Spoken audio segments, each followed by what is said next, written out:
Festival Mécène revient à Saint-Dizier pour sa 36e édition. Du 15 au 27 mai, scolaires et amateurs se retrouvent pour un moment de rencontre privilégié autour du théâtre. Durant 10 jours, le théâtre de Saint-Dizier et le centre socio-culturel accueilleront les troupes de la région avec l'échange comme maître mot. Nous vous invitons à venir les découvrir.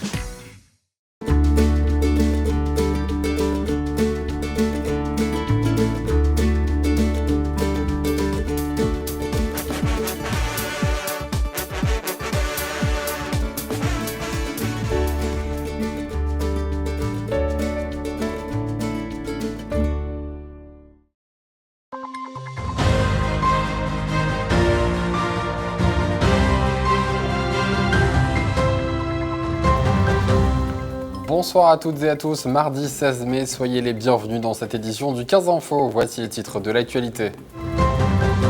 La Porte d'Ider et Vassy sont des petites villes de demain. Une convention a été signée aujourd'hui. Une enquête grandeur nature a réuni les habitants de Sommevoire ce week-end. Objectif, résoudre l'énigme. Et une bande dessinée pour faire découvrir l'histoire de la Haute-Marne, bientôt en kiosque. Améliorer la qualité de vie des habitants et accompagner les transitions en milieux ruraux. C'est tout l'enjeu de cette convention signée par les élus de Vassy et de la Porte d'Ider. Ces deux communes ont récemment obtenu le label de Petites Villes de demain, un dispositif de l'État destiné aux villes de moins de 20 000 habitants pour les accompagner dans la mise en œuvre de projets de revitalisation. 1600 communes sont concernées pour un budget de 3 milliards d'euros. Écoutez le maire de la commune d'Hervoise, Jean-Jacques Bayer, au micro de Toby Piron. L'enjeu de cette signature est très important pour deux raisons. Une, elle va nous aider à réaliser des projets locaux qu'on avait déjà identifiés, mais les réaliser plus rapidement. Mais d'autre part, surtout, projeter la commune en avant dans les 20 ans à venir, d'avoir une dynamique à long terme, notamment concernant les économies d'énergie et la rénovation des bâtiments, qui sont une chose la plus importante maintenant et qu'il va falloir faire, et on la fera ensemble, avec région, département, État. Et ça, c'est quelque chose de très bien pour nous. Et ce week-end, les habitants de Sommevoire ont participé à un jeu d'enquête grandeur nature. Pour la deuxième édition, les enquêteurs doivent découvrir ce qui est arrivé à Catherine Fesneau. Clémentine Coppola a mené l'enquête.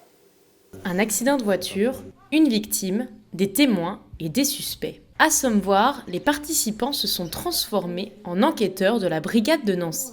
Ils ont une après-midi pour découvrir ce qu'il s'est passé ici. À la recherche d'indices, ils parcourent le village en passant par l'église, le paradis ou encore le garage automobile et tirent des conclusions. L'accident de voiture ne semble pas accidentel mais criminel. On a interrogé la personne qui a eu l'accident et son conjoint, plus l'experte concernant la voiture.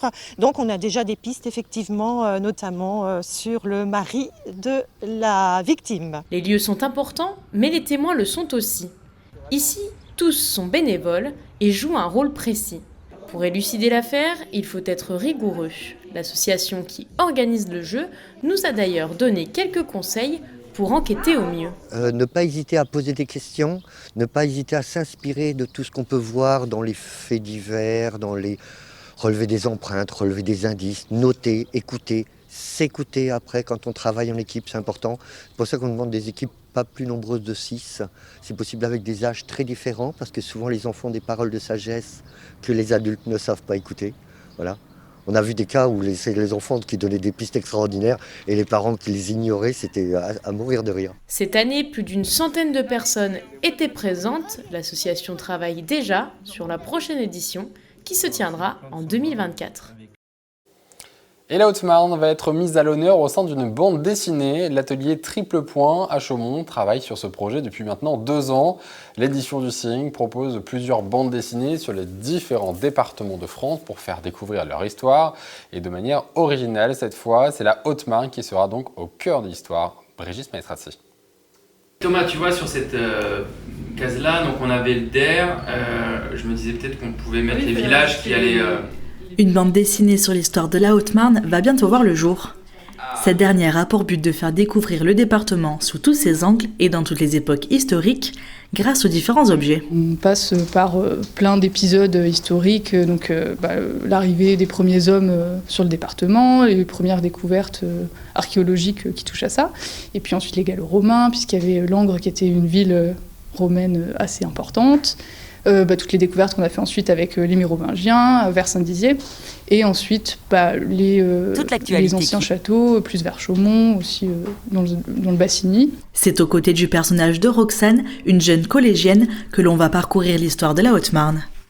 L'héroïne a reçu une lettre mystérieuse de la part de son grand-père, qui l'a conduit dans la chambre des merveilles. Roxane, elle découvre donc cette chambre des merveilles qui est un peu tenue par deux personnages principaux, deux personnes un peu plus âgées, qui font partie d'une sorte de confrérie qui s'appelle la confrérie Mercure. Enfin, c'est nous qui avons inventé, bien sûr.